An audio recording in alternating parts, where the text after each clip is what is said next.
Chapter 1. Randell is one of 4 continents in a world where magic is a real force, with 20 different nations and a wide range of mystical species. Randell has reached the age of magic, a time where arcane knowledge has blossomed and revolutionized civilization after previously being governed by myth and the blade. However, in spite of the advances in magical abilities, the political system is still firmly based on feudal customs, with kings and nobles holding on to power and sustaining severe social disparities. Often referred to as the Golden Age of Randell, this era was one of unmatched magical wealth and discoveries. However, a discovery rocked the planet to its foundation on December 29, 1999, the eve of the new millennium in the magic century. A chain of events that will completely upend the planet was revealed together with the will of the renowned archmage Manuel Lucas. The old man's words reverberated over the globe, claiming that anybody who dared to pursue it could access the immense wealth, power, and knowledge he had hidden throughout the nations. Those who aspired to inherit his legacy would take control of their own lives. Renowned for his skill as the Ninth Circle Lord Wizard, Manuel Lucas was the archmage who had brought Randell into the golden age of the magic century and a revered archduke of the Bring-Up Empire. People from all walks of life were roused when Archmage Lucas's message was revealed. To discover Lucas's hidden fate, citizens, explorers, academics, and opportunists all embarked on their own separate journeys. They all wanted to claim the unmatched strength and knowledge that the archmage had left behind. The world was ablaze with rumors as these adventurers set off on their quests, each one more extravagant than the previous, concerning the riches and mysteries that the archmage's legacy might conceal. Some claim that Lucas's dungeon was located in the desolate realm of the dragons, while others thought that his possessions were concealed in the tax-haven allied nations of Alia. Rumors even circulated about Lucas's sky stronghold in the world's core, the Sea of Storms. Everyone was interested in the fate of Archduke Manuel Lucas, regardless of their species, nationality, or social standing. But after innumerable inquiries, no one was able to uncover any evidence, and rumors remained just that, rumors. The mystery remained unsolved for 20 years. One day, as the system in front of him verified that he had inherited Manuel Lucas's fate, a guy began to perspire. This realization gave him a rush of joy. The butler at Lawrence Castle asked their young master Adrien if he planned to return to school in the year 2007 of the magic century. Adrien confirmed his intention to return the borrowed books with a nod of agreement. Adrien persisted on performing the work himself since he was determined to locate a specific book, even though the butler indicated that he could assign it to someone else. The Viscount Lawrence's second son, Adrien Lawrence, had been reborn with the recollections of his former existence. He remembered clearly how unremarkable his final moments had been. He had previously served in the military and perished in a truck rollover accident. He is only a month away from being released. Upon reopening his eyes, he discovered that he was in the Reinhardt Kingdom rather than the Republic of South Korea. Adrien Lawrence, the second son of an aristocratic family, replaced Kim Mi after her life ended, a property to inherit. He initially struggled with the bewilderment and disorientation of rebirth. However, over time, his prior life's experiences turned out to be a useful tool for navigating his most recent one.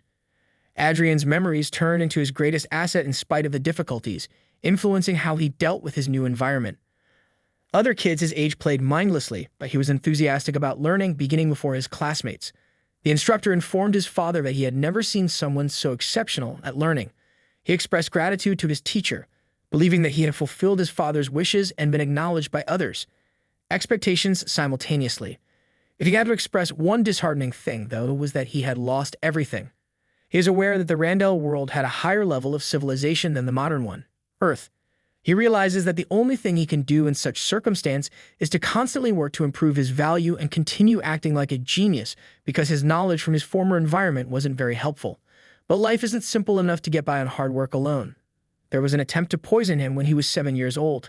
His physician informed his maid that he was extremely lucky because, had they acted even a little bit sooner, he would have passed away, prompting the maid to wonder who did it. As Adrien looked at the woman in front of him, his thoughts were racing, knowing that the culprit was too obvious. Despite putting on a front of worry, she was the one who had started this chaos. The official spouse of the Lawrence family, Anna Lawrence, asked him if he was okay while looking at him with real concern in her eyes. The uneasiness in Adrien's chest increased as he looked into her eyes, and his pulse raced. He was aware that to a person of Anna's caliber, the fact that he, a simple commoner, having captured his father's attention, was probably a continual source of concern. Frowning, Adrien rushed to the wall and slammed his fists together, hitting it hard. So what if the plan is advanced in magic? He asked himself, his mind racing. The political structure of the nation is antiquated. Nothing ever shifts. He was aware of the reality. Convicting Anna, a prominent woman, without providing any specific, there would be no proof. The question that kept coming up, though, was why his father wasn't responding. Adrien's stomach churned in shock at learning that in spite of all, the matter was being ignored by the father. His father, who ought to have known better, was acting as though he was blind to the painfully clear fact that Anna was the main suspect. Adrien was caught in the center of this game of denial. He ceased behaving like a genius after that, and 10 years or so later in the Magic, he was greeted by the store clerk at the POD convenience store on May 1st, 2019. Now 20 years old, he grinned while surveying his surroundings. The man inquired if his coworker knew him, wondered whether he was famous, but the woman begged him to keep quiet and clarified that he was the Lawrence family's second young master. When he heard that, the man was startled and inquired if Adrien from the Lawrence family was his coworker. Shouldn't he be among the local lords? When Adrien asked, the woman interrupted the man, who was ready to tell his coworker that Adrien's attire wasn't all that different from that of a typical commoner. Adrien was asked how she might assist him by the woman. She informed him that their policy had changed and that point cards could now only be bought at the checkout counter, after he complained that he couldn't find any online. She then inquired about his desire level, and "I want all of them," he said. The cashier congratulated him for the purchase before he left. In an angry tone, the woman asked her coworker if he could gather himself and if he was unaware that he may face consequences if he lost the noble's favor. "I was just wondering why Adrien came to the convenience store himself," the man said, apologizing and explaining that Adrien might have instructed his servant to do it.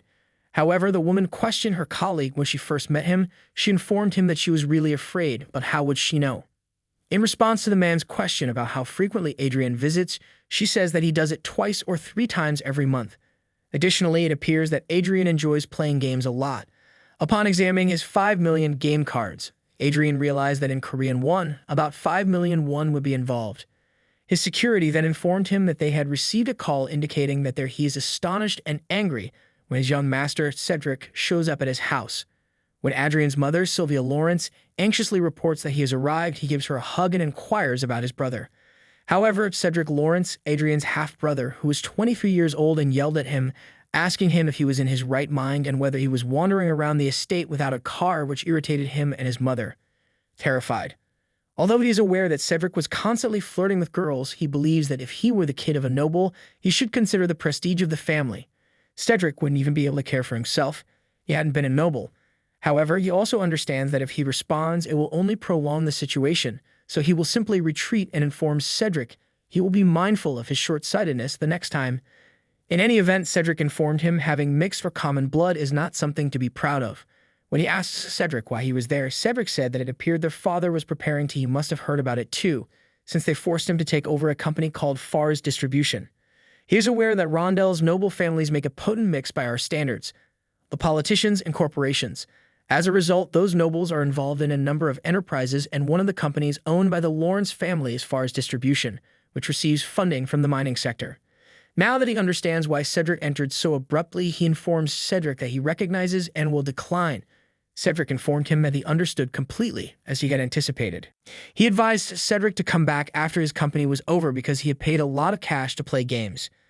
Despite his best efforts to contain his laughter, Cedric finally burst out laughing and advised him to keep doing what he was doing. When Sylvia asked him whether he was okay, he said that he was. Then he explained to his mother that the greatest way to take action. Following the attempted poisoning, he gave up his reputation as a genius and he reduced his contact with his vassals in order to isolate himself. He believes that maybe it was because his father lost interest in him because he was not a genius and his concubine's son wasn't either. Due only to his father's refusal to accept reality, Adrien had spent 10 years living in the shadow of his apathy and avoiding potentially fatal circumstances. He put a lot of effort into hiding in the background and not being observed throughout that period. He had discovered early on that attracting attention may cause issues, particularly considering Anna's sway over the home. Eager to get away, Adrien and his mother fled the castle when he graduated from the academy, a stifling environment. However, the destruction persisted even beyond the castle's walls. The majority of Adrien's own house felt more like a jail because the maids who stayed there were still devoted to Anna. He heard one of the maids chatting with other people, making fun of Adrien as a coward who was trying to escape the unpleasant life's reality. As the weight of their remarks weighed more heavily on his thoughts, he ignored the whispers and walked by them in silence. He went inside his room and locked the door as though to block out the world. He sat down and reached for the gaming device on his table, feeling oddly at ease with its familiar weight. A thought occurred to him while he held it. Am I escaping reality through games? Although the question persisted, it was irrelevant at the moment. The screen came to light briefly, and for Adrien briefly lost himself in the virtual world, removed from the harshness of his own. He had access to Chronicle Online according to the game. Knowing that, he grinned. No way. He was informed by the system that he had successfully completed the first stage of the Fate quest. It examined his personality and showed that it had brought his character and his actual body of life. With pride, he said that if he wanted to keep an eye on someone, they should do the same in the online environment. The algorithm then alerted him to the fact that his skills in Chronicle Online will affect his life in real life. Chapter 2. When Adrien first started attending the Royal Academy 10 years ago, he was given the task of researching Manuel Lucas for one of his projects. He discovered something surprising when he learned more about the fabled archmage's life, Lucas's family crest. To Adrien's amazement, the pattern seemed like a word from English. Regardless of how he looked at it, the similarity was striking. He pondered how English might survive in a world like this. He initially brushed the idea aside, telling himself it might be a coincidence. After all, this can be one of the many mysteries that exist in the world. However, the more he thought about it, the more a possibility emerged in his mind. Could Manuel Lucas like him have they arrived from Earth? However, he was aware they couldn't draw any inferences from that little detail by itself. However, Adrien quickly found additional information that would support his suspicions that are hard to deny. He discovered that Archmage Lucas had left behind a final note prior to his passing. He wished to once more stroll along the California beach with a woman named Mary. California and Mary, two names Adrien had never heard of, were places and individuals from unheard of, but obviously important to Lucas. Adrien was highly affected by the Archmage's words. They were the words of someone who had lived another life, one that was related to the great man's ultimate intentions, to the planet Earth. Adrien found it impossible to ignore this realization or to get rid of the notion that it was the secret to something greater, something that existed outside of this world. After recording the Archmage's final message, he discovered that the bee, who remained by Lucas's side till the end of his life, also had those names on file. As a result, he determined that the great Archmage of Rondell was an Earthling just like him and that it wasn't a coincidence. Once he was satisfied, he looked into Manuel Lucas more, and from every angle, there was evidence that Lucas was an Earthling. He followed the trail Lucas had left behind using his prior life's knowledge of Earth. He was excited when he eventually acquired Manuel Lucas's legacy. He believed he could now stroll along a flowery path, but his concerns were confirmed when he was ambushed from behind. He felt a sharp pain as a blade struck the wall behind him, and he understood that after the real hardship has really just begun in acquiring the legacy. He questioned if he could effectively combat this emerging danger. The legacy of Archmage Lucas was concealed in a surprising place, online within a virtual environment. He thought that even if this virtual environment was, even though it was painstakingly created to mimic reality, it was still only a game, and in general, suffering should be ignored. But he experienced the agony in real life and had to fight constantly. He struggled. Additionally, he thought that the notion of the legacy gaining synchronization between the game and real life felt like a fantastical tale that no one would ever believe. He ducked as a goblin swung its sword at him, quickly stabbing the goblin, and he delivered a crucial blow to the face with his sword. According to the system, he had healed himself and advanced to level 10 after completing the first part of the Fate quest. Additionally, it told him that he could switch employment at this degree. The system then told him that the chief god, Ariel, had transferred him to a hidden location and he found himself in a new location. His character's initialization and synchronization with his physical body were initiated by the system, enabling his skills in Chronicle Online for a real-world reflection. Because synchronization caused it to take longer than he anticipated, he was forced to curse in frustration. The system asked him if he wanted to go to the second door that appeared behind him. Floor of Manuel Lucas Magic Tower. He said emphatically yes as he moved toward the door. He entered a library as soon as he stepped out the entrance, which was as opposed to the first floor, which was empty. He pondered whether the chest in front of him was a treasure trove after realizing that the bookcase was crammed with books. He was informed by the system that he had amassed 5 billion in loot, which was in Rondell's currency. Instructed him to access the account in order to obtain the deposit. Additionally, he can receive it as online cash if he so chooses, but for now, he is just happy that he has a reward and feels as like one has materialized. As he thought, he grasped his benefits, that the system indicated that he had established one circle, even if it was unfortunate that he was unable to receive so much money. Regarding the creation of the circle, he had been given the work of the mage. In real life, a circle has also been formed on the coordinated body, and he is aware that the true worth of fate is not money, but rather that in the first place. The system then warned him against ending the game because it would require a lot of force for a coordinated body to stop. He was thinking as the circle formed about him that, until since he had never experienced the presence of mana in real life, he initially believed that the mana points that were shown with health points were just mana. He learned from the system that the construction of circles has been finished, causing him to sense mana moving through his chest. Although he acknowledges that the procedure wasn't simple, he discovered that the real power of fate was the synchronization between the game and real life. Since he was certain that those books were also a part of Lucas's work, he questions whether he can learn a technique that works for the one circle that has been established. However, the system alerted him before he could pick up a book and asked if he wanted to look it up. Certain things which led him to believe that it was very practical because he saw that there were a lot of books and wondered when he would have time to read over them all.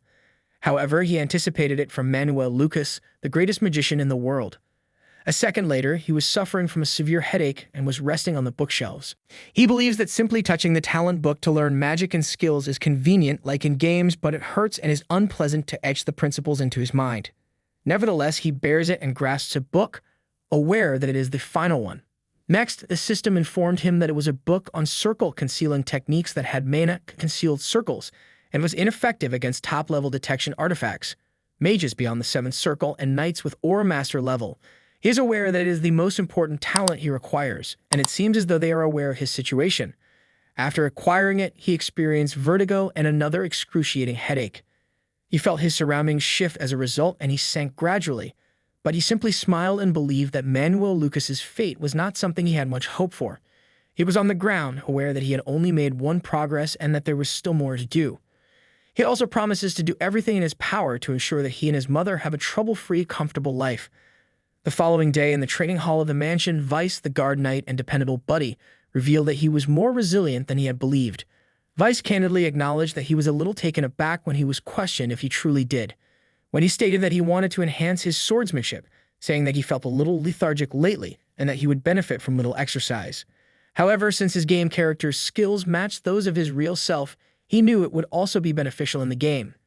Additionally, he felt his endurance and mana increasing, and it appeared that his improved in-game stats had an impact on his real-life skills as well. To put it simply, the abilities he developed in the game may be used in practical situations. He grinned as he realized that he had used the concealing technique he had acquired at Lucas's magic tower to solve the mana circle problem. When Vice saw his smile, he inquired as to whether something positive had occurred, leading him to question whether he seems overly enthusiastic. "I got a valuable item in the game," he responded. Around them, people whispered because they assumed he was a gamer, and they thought Vice was also a big fan. Some asked Vice why he was attempting to impress a helpless and pathetic human being. Vice got upset, but he intervened and warned him not to listen to them. Even though he knew it was all a charade, he was grateful that Vice had spoken up for him. He had to seem unimportant to keep from attracting, and the greatest thing for him right now was to be ignored as a worthless person and to get Anna and Cedric's attention. When he signed into the game a minute later, Chronicle Online welcomed him with open arms. He recognized what he most needed to increase his income and improve his skills. Now that he had verified that his metrics were, in fact, influencing his real-life talents, he had time to spend, and he remembered hearing that the most important factor in a game was one's financial strength. The store's product list was loaded for him via the system. He first purchased the experience boost with a level below 100 prerequisite, which increased spending 500 kits experience acquisition by 30% for 24 hours. Next, he obtained the Goddess's Blessing, which increases all stats by 30% for 24 and requires a level below 100 hours for 500 kits as well. Finally, he bought 1,000 kits of Goddess Protection, which grants immunity from attacks once and has a prerequisite of less than level 100. He understood that purchasing these things sooner would have been fantastic, but in order to enter the cash shop, you have to level up to at least 10. Additionally, he chose to hire a summon supporter. This, in his opinion, would be the day's major event. It cost 4,500 kits for 10 uses and 500 kits for a single usage. Although being aware that a tank might lessen some of the, he considered it a worthwhile buy because he needed experience points to level up because of aggro, especially when playing at a party. Regardless of the price, he decided to use the best warrior as his tank. He had the choice to call upon a supporter through the system, 10 times for 4,500 kits, and he made the decision to proceed, stating that he had the funds and the will to do so. Next, a random summon class supporter was displayed by the system. After a moment, he observed that the odds were comparable to those in Korean games of less grade. He invested 30 million won, but he received no backing that pleased him. Then he came across Era, the female Heavenly Steel, who caught his attention. She was a defense specialist who carried a shield known as the Shield of God. Since he had never heard of this fan before, he questioned whether she was a brand new figure. Furthermore, he observed that she was the best at level 25, even among the distinct tier. He was relieved that at last a helpful ally had emerged. The system informed him that once he registered her as a supporter, he could not make any adjustments. He was perplexed when it questioned if he truly wanted to register her, but he still did it for Arcia, the heavenly steel who backed him. Though he thought it didn't matter, he noted that her expressionless face had the appearance of a golem with a human exterior. He inquired as to whether they ought to level up.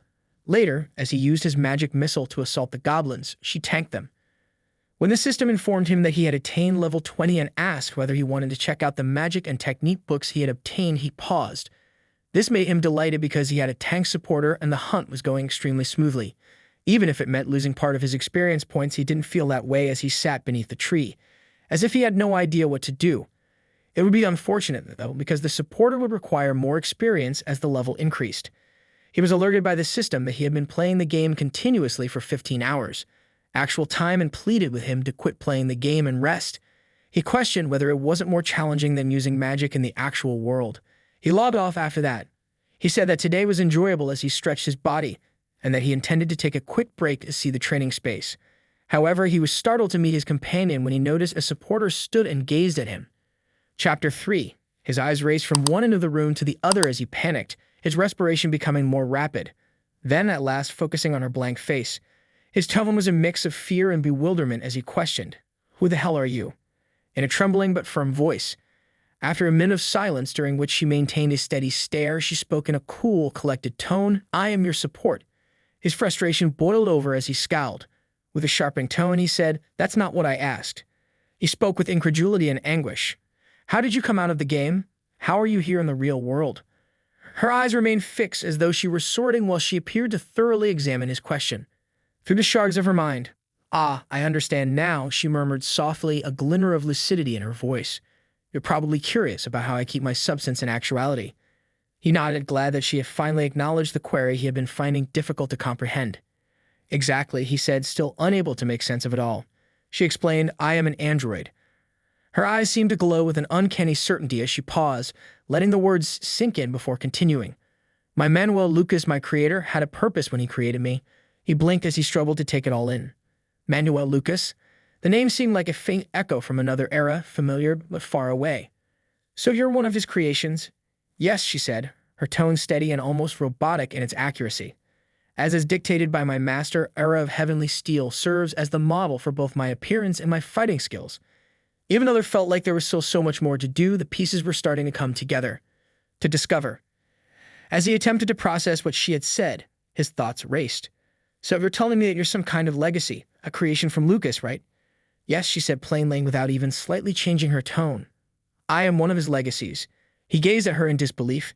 His mind was racing, still trying to process the ramifications of all she has just spoken. It seemed like something out of a fantasy world. An android, a creation and someone who understood the game world and this reality so precisely. Science fiction book. But here she was actual and palpable, standing in front of him. The perception of her composed manner seemed to keep him connected to this odd, new reality even while the moment's unreality weighed hard on him. Infuriatingly, he believes that he wouldn't have made that decision if he had known it would occur. Tanking supporter, but he is aware that something a bit more adaptable. He wasn't being particular because he didn't want her, but the sister ought to have informed him beforehand if it's that kind of thing. She said that her limited stats would be restored as his level in Chronicles Online increased when he questioned if they were the same as in the game. Grew. She believed that her maximum stats were functionally equivalent to a Grandmaster's, which startled him because he knew that when the knight ranks are split into a Grandmaster is the same rank as an 8th Circle Mage and 9 classes would be equivalent to the 8th class. Also, it was comparable to the strongest on the continent. Even in the Reinhardt Kingdom, the top-ranked mage is in the 7th class, and the 8th class has just 8 mages. Class in that world. In any case, he believes that having a reliable and amazing buddy that exclusively listens to him was beneficial. He questions whether Manuel Lucas indeed made a monster of that magnitude. His directives. The issue was that he wasn't sure how he was going to conceal her. She gazed at him, growing more perplexed. With a tone of both surprise and confusion, she questioned, "Your impression is the worst, but I just followed your order." He interrupted her with a contemptuous motion, averting his eyes as though his thoughts were somewhere in the distance. He said, "It's not about you. It's about the situation. I didn't expect it to be this complicated." She scowled a little, still taking in what he had said. She wasn't insulted, rather, she had been accustomed to mindlessly obeying orders. She felt like an afterthought, though, because of the way he spoke, like a tool to be played in a game whose laws she didn't comprehend. "But you trust me to conceal my mana," she said, attempting to refocus the discussion. "That's something, isn't it?" he asked, looking back at her with an ambiguous face. "Flatly, for now," he said. "However, I'm depending only on myself, not quite yet." Although her shoulders drooped a little, she didn't protest. She was accustomed to circumstances in which trust was not bestowed readily, but rather had to be earned. They stood in the shadow of the dark alley, the sounds of the city fading in the distance, and the silence between them lingered. He broke the stillness by saying, "Let's move at last." The others outside the mansion whispered, "We'll figure out the rest later." They said they heard the rumors that Adrien is now openly inviting a woman into the mansion, and that the maids had seen him in the room with a woman. They also heard that they go everywhere together and believe Adrien must be the most blatant person in the world. Vice is surprised that he is already married, but his mother asks when he plans to get married and says she doesn't mind if his girlfriend is a commoner. Become an adult. He is surprised to see that he has completed his Lucky Encounter Quest Stage 2 and attained level 30, which requires him to battle the Orc Warrior K in order to access the third floor of Manuel Lucas's magic tower. He questions whether he is acting like a child. No one will suspect Arcia if a master invites a strange woman into his mansion, notwithstanding his mother's embarrassed response. He then queries Arcia on the effects of her game connection on her physical body. When he asks whether this means that she can notify him or respond immediately in the event of an issue outside, she says that it will be put in eco mode, which is comparable to her taking a rest, but her monitoring function is active for his protection. As he looks to their side, a loud growl is heard and Arcia protects him. He asks her if it has started, and she says that it has, and a gigantic creature is moving. As he approached them, the 5,500-point Orc Warrior K stared at them, and the Fate Quest Stage 2 to beat him began. K referred to him as human and said that if he got rid of him, he could become special. The system then alerted him that he realizes that consumable attack items like explosives and scrolls are not conceivable. It is forbidden to utilize anything that makes hunting easier. He asked Manuel Lucas if he wants to develop his disciple's strength. Aware that defeating the man would not be simple, he called Arcia. K told him to die as he swung his sword forward, but Arcia was startled and perplexed when the blade struck his shield and caused it to slightly bounce back due to the force. He aimed his magic missile at K and launched an attack, learning from the system that his attack crit had reduced K's life points to 4,300 as they fell steadily. He was grateful that he thought that if it was a monster of the same level, he could simply one-shot kill it, so he covered his entire body with top-notch gear because his magic missile's potency had reached that of a first circle. However, he heard a sound to his side and K attacked. He thinks it was weird and observes that despite K's ridiculous health points, he was obviously seriously wounded. Luckily, Arcia stopped it in time with her shield. He asks whether K is unusually tough. Even though K keeps hitting Arcia's shield, he is aware that if K hits him even once, he will die, and he is happy that Arcia is with him. It would be untrue for him to claim he wasn't anxious when an adversary charged at him with that level of force. He is aware that he thought that at that level he couldn't allow his fear to control him, so he used his magic dig or earth digging magic to make K trip and fall hard to the ground after he had already perished once. Impaired his judgment. He then told Arcia to keep K from getting up while he was assaulting him, and she complied.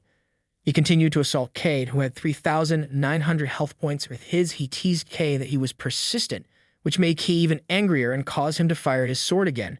But he simply pointed his finger at K and said that it would have been better to put the sword down and act instead.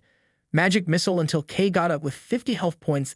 The system indicated that he had cleared fate after he employed various ground methods. Then he used his power and magic missile once again to defeat the Orc Warrior K Quest Stage 2, and that the prerequisites for the Magic Tower's subsequent sections opening had been fulfilled.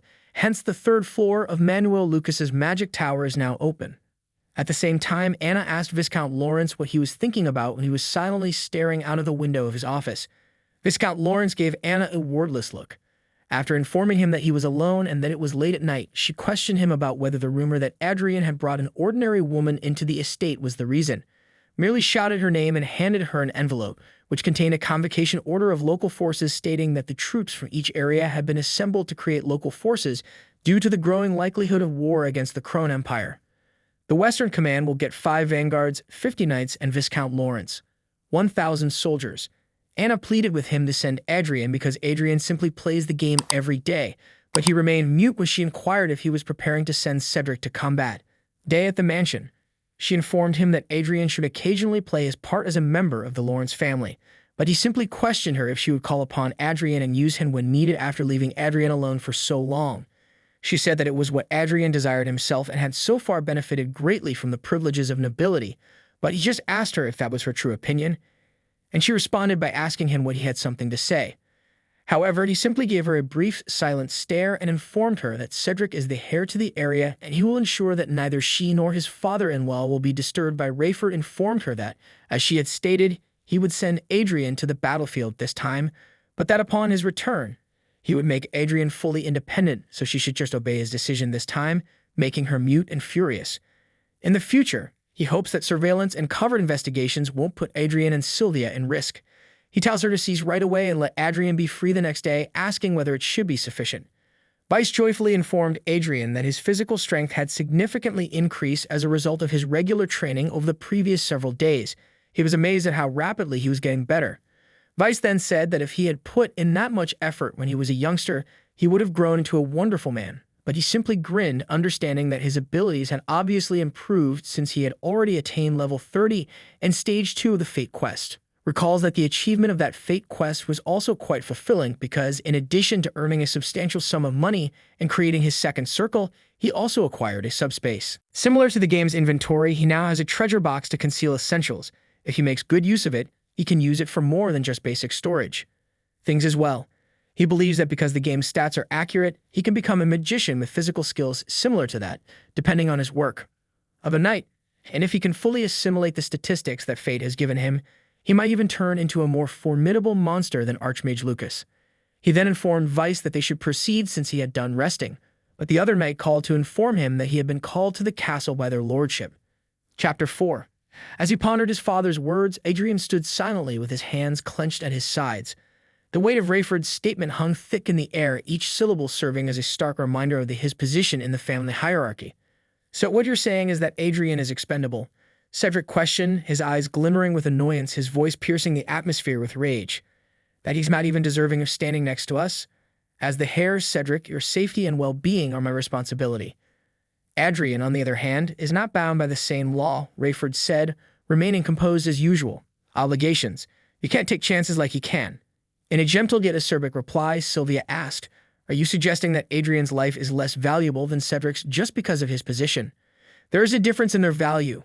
Cedric is the heir, the one who inherits the legacy of this family," Rayford said, his eyes flitting for a second before he spoke in a stern tone. "Adrien comes in second."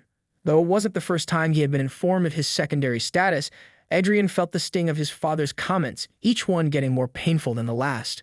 A part of Adrien couldn't help but feel a strange sense of relief as he stood there despite the dismissiveness in Rayford's voice and the way Cedric's anger mirrored his own frustration, all of which made him further doubt his place in the family. Rayford had called him in not to praise or commend him, but to remind him because he wasn't the heir and didn't have Cedric's duties. Adrien felt somewhat free from his station, which, for better or worse, meant he could make his own judgment even if it didn't align with his father's wishes. More significantly, once he left, he could escape Anna's prying eyes, so he explained to Rayford that he understood and would take part on their family's behalf. Rayford thanked him, but Cedric threatened to keep quiet because it was their father's decision, but he warned that he would not tolerate it if Adrien slandered their family. Adrien also thought it was kind of funny that Cedric was saying this to his younger brother, who was fighting for him. Cedric was acting quite immature, which was understandable given how far apart they had become. After promising to do his best, his father pulled him over and asked if they could speak in private. They reached the bridge a minute later, and Adrien questioned whether, since Rayford had asked his security to leave, he had something private to talk about. When asked what the subject of the meeting was, Rayford said that if the situation on, he told his father that he would move him and Sylvia to the king's land if the battle went well, and that Adrien should see it as a reward for going rather than Cedric, letting him do as he pleased without interference. Adrien knew that Anna didn't like him out of her sight, so he questioned whether she had consented to this, so he couldn't fully trust Rayford just yet. Rayford acknowledged Adrien's lack of trust, but he told him that he needed to return from the conflict alive in order to give it some serious thought. Adrien was left wondering what it might be, but Rayford grumbled and took something from under his cloak, explaining that it was artifacts with a 7th class Great Shield and a 5th class Auto Shield, which would be useful given the battlefield excludes the ability to teleport. Knowing how essential those are, he was taken aback by it and thanked Rayford before his father informed him that he would need to be conscious in order to survive. But then he sensed that someone was staring at him from within, and he saw a teasingly smiling Anna and an angry Cedric. Knowing that they were obviously observing him, he smiled back, calling them annoying in his mind. Rayford also glanced at them, urging him not to worry about and to be simple Sylvia. He recalled that his father had let him down several times, including when he was 7 years old and someone attempted to poison him. After that, however, with all of his enemies around him, his father was the only person he could trust at the moment. He astonished Rayford by saying, "Of course, I would trust him," and Rayford accepted. A second later, he was alone himself in his room with a terrible headache. After regaining his calm, he rose up and reflected that he knew Adrien had been acting differently ever since he used his pain mitigation magic, which made him feel somewhat comforted.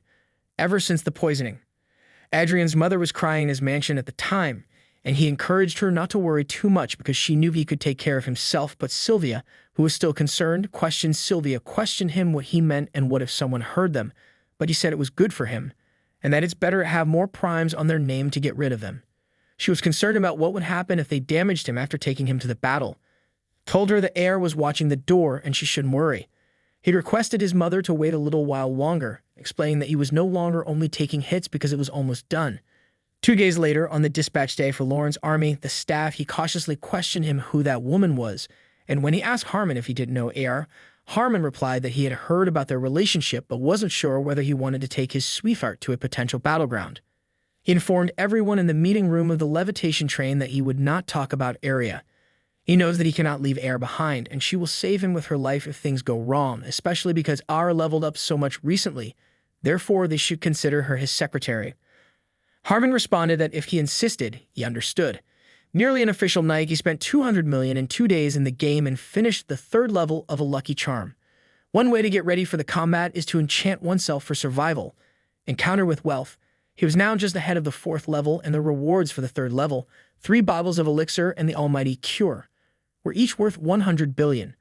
He realizes that the elixirs are the ideal compensation for his circumstances, and they are currently resting peacefully in his dimension pocket. When Harmon questioned him what he meant by message, he said that he thought he couldn't spend any more time because the 4th level was waiting, so he told everyone that he would be napping in his room, and that they should message him if they had anything. Harmon was astonished to learn that he would be playing more games, but he simply asked him if there was a problem.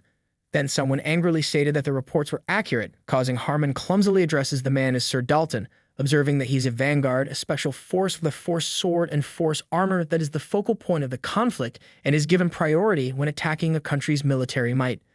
Dalton teases inquires as to whether he is certain about it, as he will be perceived as an inept commander. He informs him that he brought a girl to battle because his reputation isn't very good already, but he was going to play a game. Dalton also said that he understood the girl part because Arcia was attractive, but then a man named Dalton cautioned him to care what he said, which made Dalton startled and afraid. Billum, a vanguard and the Knight's vice leader, apologizes to him for his underling's overreach and informs him that extended trip like that demands a sight.